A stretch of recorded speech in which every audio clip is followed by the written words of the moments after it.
ಒಂದು ಕಿಡ್ನಾಪ್ ಪ್ರಕರಣ ಆಗಿದೆ ಅಂತ ಹೇಳಿ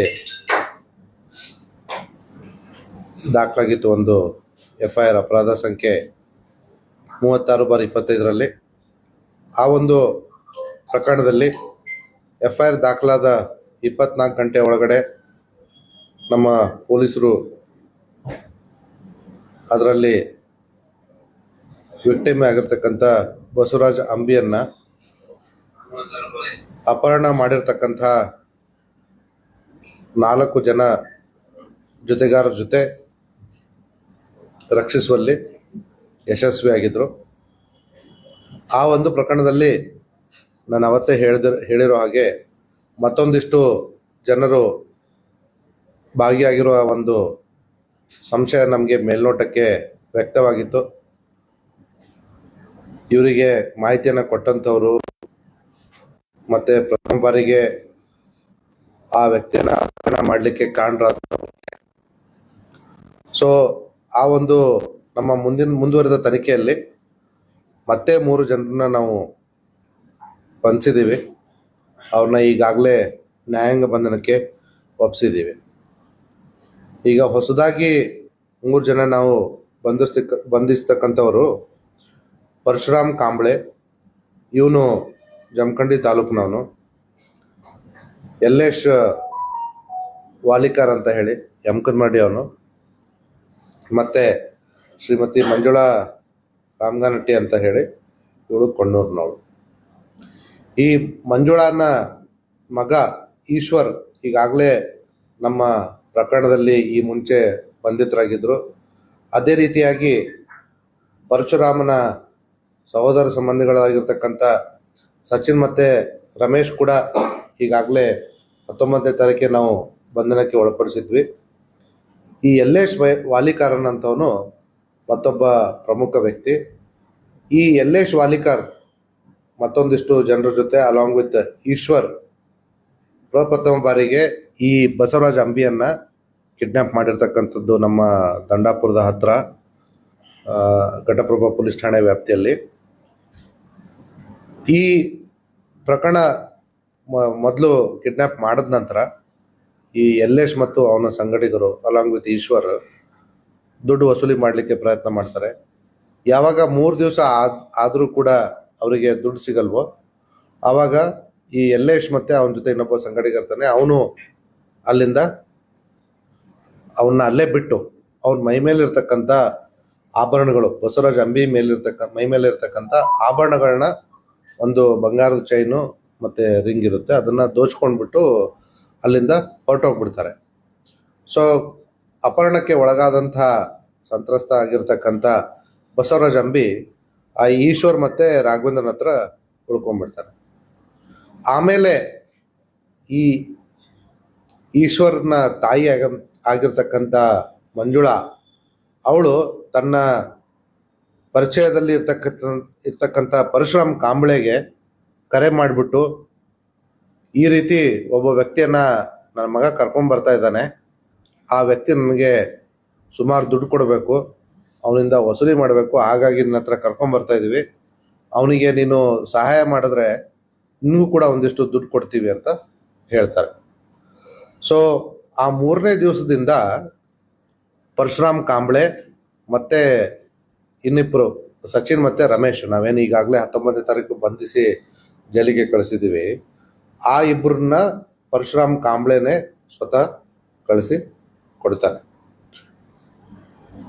ಅವರು ತದನಂತರ ಮುಂದೆ ಏನು ಈ 5 ಕೋಟಿ ರ್ಯಾನ್ಸಮ್ ದುಡ್ಡನ್ನು ಕೇಳಿರ್ತಾರೆ, ಅದರದ್ದು ಮುಂದುವರೆದ ಭಾಗವಾಗಿ ಅವರು ಕೂಡ ಪಾಲ್ಗೊಳ್ತಾರೆ. ಈ ಒಂದು ಪ್ರಕರಣದಲ್ಲಿ ಈ ಆರೋಪಿತೆ ಮಂಜುಳಾ ಕೂಡ ಪ್ರಮುಖ ಪಾತ್ರ ವಹಿಸಿರೋದು ನಮಗೆ ಮೇಲ್ನೋಟಕ್ಕೆ ಕಂಡು ಬಂದಿದೆ. ಅಪರಾಧಿಕ ಸಂಚಿನ ವಿಚಾರದಲ್ಲಿ ನಾವು ಅವಳನ್ನ ಬಂಧಿಸಿಬಿಟ್ಟು ನ್ಯಾಯಾಂಗ ಬಂಧನಕ್ಕೆ ಒಪ್ಪಿಸಿದ್ದೀವಿ. ಮತ್ತು ಈ ಮಹಿಳೆ ಒಂದು ರಾಜಕೀಯ ಪಕ್ಷದ ಜೊತೆ ಗುರುತಿಸ್ಕೊಂಡು, ಒಂದು ಸಂಘಟನೆ ಜೊತೆ ಗುರುತಿಸ್ಕೊಂಡು, ಸಾಮಾಜಿಕ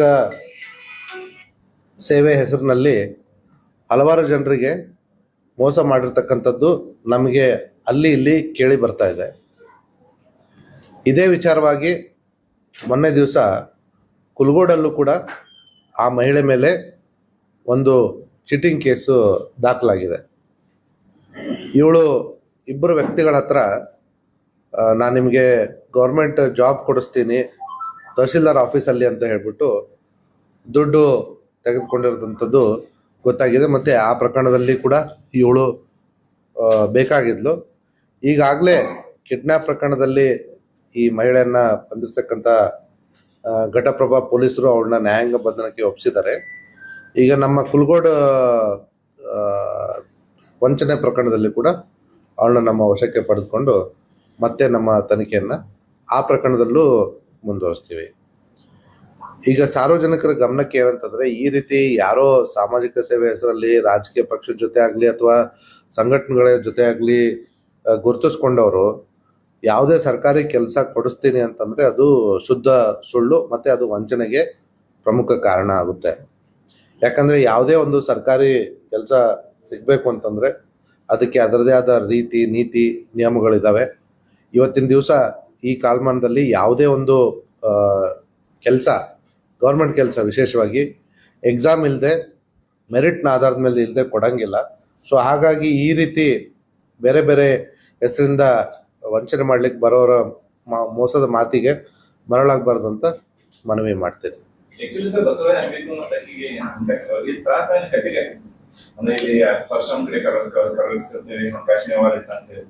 ಈಗ ನಾವು ಅದನ್ನ ಮತ್ತಷ್ಟು ವಿಚಾರಣೆ ಮಾಡ್ತಾ ಇದ್ದೀವಿ.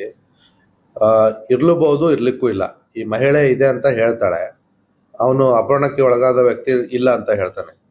ಸೊ ಇವಳು ಕೊಟ್ಟಿದ್ರೆ ಇವಳ ಹತ್ರ ಏನಾದರೂ ಪ್ರೂಫ್ ಇದೆಯಾ ಅಂತ ಕೇಳಿದಾಗ ಏನೂ ಕೊಟ್ಟಿಲ್ಲ ನಮಗೆ. ಸೊ ಹಾಗಾಗಿ ಅದು ಇನ್ನೂ ಹೆಚ್ಚಿನ ತನಿಖೆ ನಡೀತಾ ಇದೆ.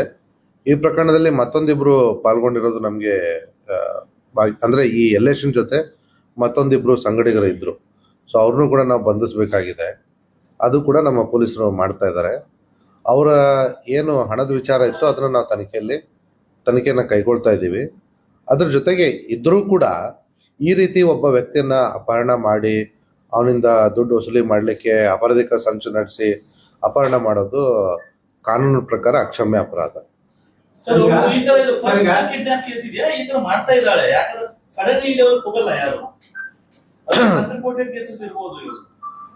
ಸದ್ಯಕ್ಕಿನ ನಾನು ಅದಕ್ಕೆ ನಾವು ಈ ಒಂದು ಮಾಧ್ಯಮಗಳ ಮುಖಾಂತರ ಸಾರ್ವಜನಿಕರ ಗಮನಕ್ಕೆ ತರಲಿಕ್ಕೆ ಬಯಸ್ತಾ ಇರೋದು ಕೂಡ ಅದನ್ನೇ.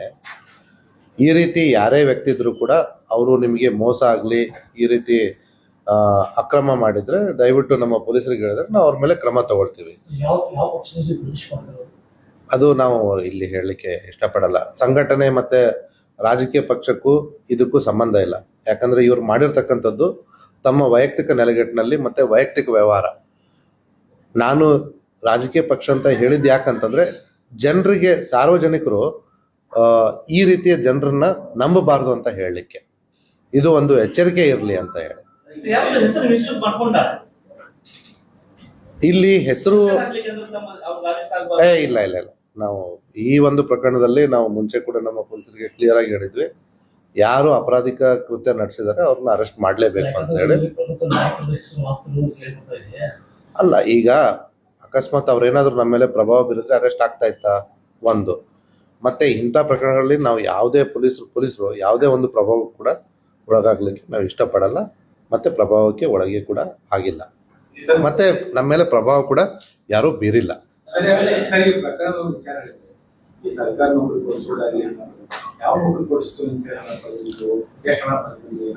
ತಹಸೀಲ್ದಾರ್ ಆಫೀಸಲ್ಲಿ ಗ್ರೂಪ್ ಡಿ ಕೆಲಸ ಕೊಡಿಸ್ತೀನಿ ಅಂತೇಳಿ ಒಬ್ಬನ ಹತ್ರ 2.5 ಲಕ್ಷ, ಮತ್ತೆ ಇನ್ನೊಂದು ಅದೇ ತಹಸೀಲ್ದಾರ್ ಆಫೀಸಲ್ಲಿ ಔಟ್ಸೋರ್ಸ್ ನೌಕರಿ ಕೊಡಿಸ್ತೀನಿ ಅಂತೇಳಿ 2.5 ಲಕ್ಷ. ಸೊ ಇಬ್ಬರು ವ್ಯಕ್ತಿಗಳಿಂದ ತಲಾ 2.5 ಲಕ್ಷದಂತೆ 5 ಲಕ್ಷ ರೂಪಾಯಿಯನ್ನ ಇವಳು ಪಡೆದಿದ್ಲು. ಈಗ ತಾವು ಹೇಳಿದ ಹಾಗೆ ಈ ಮಹಿಳೆ ಬೇರೆಯವ್ರ ಜೊತೆ ಕೂಡ ಈ ರೀತಿ ವಂಚನೆ ಪ್ರಕರಣ ಮಾಡಿರಬಹುದು, ನಾನು ಇಲ್ಲ ಅಂತ ಹೇಳಲಿಕ್ಕಾಗಲ್ಲ. ಆದರೆ ಇವೆಲ್ಲ ಕೂಡ ವೈಯಕ್ತಿಕವಾಗಿ ಆಗಿರ್ತಕ್ಕಂಥದ್ದು. ಎಲ್ಲಿವರೆಗೂ ಅವರು ಬಂದು ಪೊಲೀಸರಿಗೆ ಹೇಳೋದಿಲ್ವೋ ಅಲ್ಲಿವರೆಗೂ ಈ ನಮ್ಮ ವಿಚಾರಣೆಯಲ್ಲೂ ಕೂಡ ಈ ಮಹಿಳೆ ಆಗಿರಲಿ, ಯಾರೇ ಅಪರಾಧಿಕ ಕೃತ್ಯದಲ್ಲಿ ತೊಡಗಿಕೊಂಡವರಾಗಿರಲಿ ಹೇಳಲ್ಲ, ತಾವಾಗೇ ರಿವೀಲ್ ಮಾಡಲ್ಲ. ಸೊ ಹಾಗಾಗಿ ಸಾರ್ವಜನಿಕರು ಮುಂದೆ ಬಂದು ನಮಗೆ ಮಾಹಿತಿಯನ್ನು ಕೊಡಬೇಕು. ಆವಾಗ ನಾವು ಅವರಿಗೆ ಮತ್ತಷ್ಟು ಸಹಾಯ ಮಾಡಲಿಕ್ಕೆ ಸಾಧ್ಯ ಆಗುತ್ತೆ. ಈ ಕಿಡ್ನಾಪ್ ಕೇಸಲ್ಲಿ ಫುಲ್ ಎಲ್ಲ ಸಂಚು ರೂಪಿಸಿದೆಲ್ಲ ಮಂಜುಳಾ ಮೇನ್ ಆ ಇನ್ನೂ ಒಂದಿಬ್ಬರನ್ನ ನಾವು ನಮ್ಮ ವಶಕ್ಕೆ ಪಡೆದುಕೊಂಡು ವಿಚಾರಣೆ ಮಾಡುವಂಥದ್ದು ಪೆಂಡಿಂಗ್ ಇದೆ. ಅದಾದ್ಮೇಲೆ ನಮಗೆ ಮತ್ತಷ್ಟು ಮಾಹಿತಿಗಳು ಬಂದಾಗ ಇವಳೇ ಮೂಲನೋ ಅಥವಾ ಮತ್ತೊಬ್ರು ಮೂಲನೋ ಅಂತೇಳಿ ಮತ್ತಷ್ಟು ವಿಚಾರಗಳು ಗೊತ್ತಾಗೋ ಸಾಧ್ಯತೆ ಇದೆ.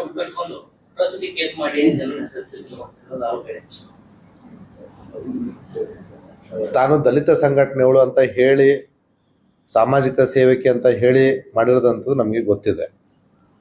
ಅಷ್ಟು ಮೀರಿ ಈ ರೀತಿ ಯಾವುದಾದ್ರೂ ಸುಳ್ಳು ಅಟ್ರಾಸಿಟಿ ಕೇಸ್ಗಳಾಗಿದ್ರೆ ನಮ್ಮ ಗಮನಕ್ಕೆ ಅವ್ರು ತಂದಿದ್ರೆ ನಾವು ಅದನ್ನ ಎನಿವೇ, ಈಗ ಯಾವುದೋ ಒಂದು ಅಟ್ರಾಸಿಟಿ ಕೇಸ್ ಆಗಬೇಕು ಅಂದರೆ ಅಲ್ಲಿ ನಮಗೆ ಕಂಪ್ಲೇಂಟ್ ಅಂತೂ ಇರಲೇಬೇಕು. ಅದ್ರ ಮೇಲೆ ನಾವು ಮಾಡಿರ್ತೀವಿ. And as per law, once we receive the complaint we have to register the FIR. ಈಗ ನಮ್ಮ ಜಿಲ್ಲೆಯಲ್ಲಿ ಎಷ್ಟೋ ಪ್ರಕರಣಗಳನ್ನು ನಾವು ಈ ರೀತಿ ಅಟ್ರಾಸಿಟಿ ಪ್ರಕರಣಗಳು ಆದರೂ ಕೂಡ ಯಾವಾಗ ನಮ್ಮ ತನಿಖೆಯಲ್ಲಿ ಅದು ಸುಳ್ಳು ಅಂತ ಕಂಡು ಬಂದಾಗ ನಾವು ರಿಪೋರ್ಟ್ ಮಾಡಿರ್ತೀವಿ. ಅಷ್ಟಾಗಿಯೂ ಈ ರೀತಿ ಈ ಮಹಿಳೆಯ ಏನಂತಾರೆ ದುರುದ್ದೇಶಪೂರಿತ ಸಂಚಿನಿಂದ ಯಾರಾದ್ರ ಮೇಲೆ ಆಗಿದ್ರೆ ಅವ್ರು ನಮಗೆ ಬಂದು ತಮ್ಮ ಅಳಲನ್ನು ತೋಡ್ಕೊಂಡು ನಾವು ಅವರಿಗೆ ಕಾನೂನು ಪ್ರಕಾರ ಏನು ಸಹಾಯ ಮಾಡಬೇಕು ಅದನ್ನು ಮಾಡ್ತೀವಿ. ಸುಮಾರು 4 ತೊಲೆ ಇದೆ ಇವತ್ತಿನ ಇದರಲ್ಲಿ ಅಂತಂದ್ರೆ ಸುಮಾರು 3 ಲಕ್ಷ ರೂಪಾಯಿ ಆಗುತ್ತೆ ರಿಕವರಿ ಆಗಿದೆ. ಅದರಲ್ಲಿ ಸುಮಾರು 6 ಮೊಬೈಲ್ ಫೋನ್ ರಿಕವರಿ ಆಗಿದೆ. ಮತ್ತೆ ಕೃತ್ಯಕ್ಕೆ ಉಪಯೋಗಿಸಿ ಮಾಡಿರ್ತಕ್ಕಂಥ ವಿವಿಧ ರೀತಿಯ 4 ಕಾರುಗಳನ್ನು ಕೂಡ ನಾವು ವಶ ಪಡೆದುಕೊಂಡು ನ್ಯಾಯಾಂಗಕ್ಕೆ ಒಪ್ಪಿಸಿದೀವಿ. ಆ ದುಡ್ಡು ವಸೂಲಿ ಮಾಡಬೇಕು ಅನ್ನುವಂಥದ್ದೇ ಮೇನ್ ಉದ್ದೇಶ. ಈಗ ಇವಳು ಕೊಟ್ಟಿರೋ ದುಡ್ಡು ವಾಪಸ್ ಮಾಡ್ಲಿಕ್ಕೆ ಮಾಡ್ತಾ ಇದ್ಲೋ ಅಥವಾ ಆಬ್ವಿಯಸ್ಲಿ 5 ಕೋಟಿ ಕೇಳಿದ್ದಾರೆ ಅಂತಂತಂದ್ರೆ ಶ್ರೀಮಂತರ ಆಗ್ಲಿಕ್ಕೆ ಅಂತಾನೆ ಅಥವಾ ತಮ್ಮ ಐಷಾರಾಮಿ ಜೀವನಕ್ಕೆ ಅಂತಾನೆ ಇರುತ್ತೆ. That is the natural reason behind any crime. Easy money ಸಿಗುತ್ತೆ ಅಂತಂದ್ರೆ ಯಾರು ಕೂಡ ಬಿಡ್ಲಿಕ್ಕೆ ಹೋಗಲ್ಲ. ಸೊ ಅದೇ ರೀತಿ ಆಗಿದೆ.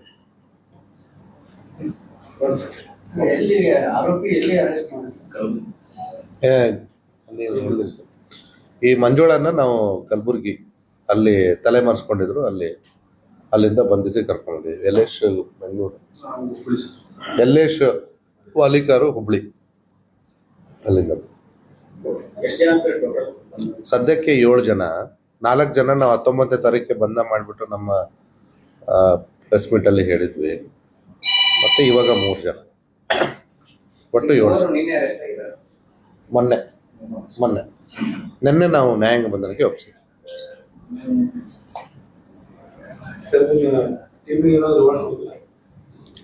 ನಾವು ಆಲ್ರೆಡಿ ಅವತ್ತೇ ಹೇಳಿದ್ವಿ, ಅವ್ರಿಗೆ ಅಭಿನಂದನೆಗಳಂತೂ ನಾವು ಕೊಟ್ಟಿದ್ದೀವಿ. ಮತ್ತೆ ಈಗ ಸುಮಾರು 7 ಜನರ ಬಂಧಿಸಿರೋದ್ರಿಂದ ದೊಡ್ಡ ಟೀಮ್ ಆಗಿದೆ. ಇದರಲ್ಲಿ ತನಿಖೆ ಕೈಗೊಂಡಂಥವ್ರು ರೈಟ್ ಫ್ರಮ್ ನಿಪ್ಪಾಣಿ CPI ಮತ್ತೆ ಅವ್ರ ತಂಡದವ್ರು ಇರ್ಬೋದು, ನಮ್ಮ ಘಟಪ್ರಭಾ ತಂಡದವ್ರು ಇರ್ಬೋದು, ಮತ್ತೆ ಅಲ್ಪ ಮಟ್ಟಿಗೆ ಗೋಕಾಕ್ ಉಪವಿಭಾಗದ ಬೇರೆ ಬೇರೆ ಅಧಿಕಾರಿ ಸಿಬ್ಬಂದಿಗಳು ಕೂಡ ಇದರಲ್ಲಿ ಇದು ಮಾಡಿದ್ದಾರೆ. ಸೊ ಹಾಗಾಗಿ ನಾವು ದೊಡ್ಡ ತಂಡ ಆಗಿರೋದ್ರಿಂದ ನಮ್ಮ ಏನಂತಾರೆ ಫೈನಾನ್ಷಿಯಲ್ ಲಿಮಿಟ್ ಬಿಟ್ಟು ಹೆಚ್ಚಿಗಿರೋದನ್ನ ನಾವು ಐದರ್ IG ಅವರಿಗೆ DG ಅವರಿಗೆ ಕಳಿಸ್ತೀವಿ, ಇಲ್ಲ ಸರ್ಕಾರಕ್ಕೆ ಬರುತ್ತೆ. It is a good case. They deserve ಏನಂತಾರೆ ರಿವಾರ್ಡ್.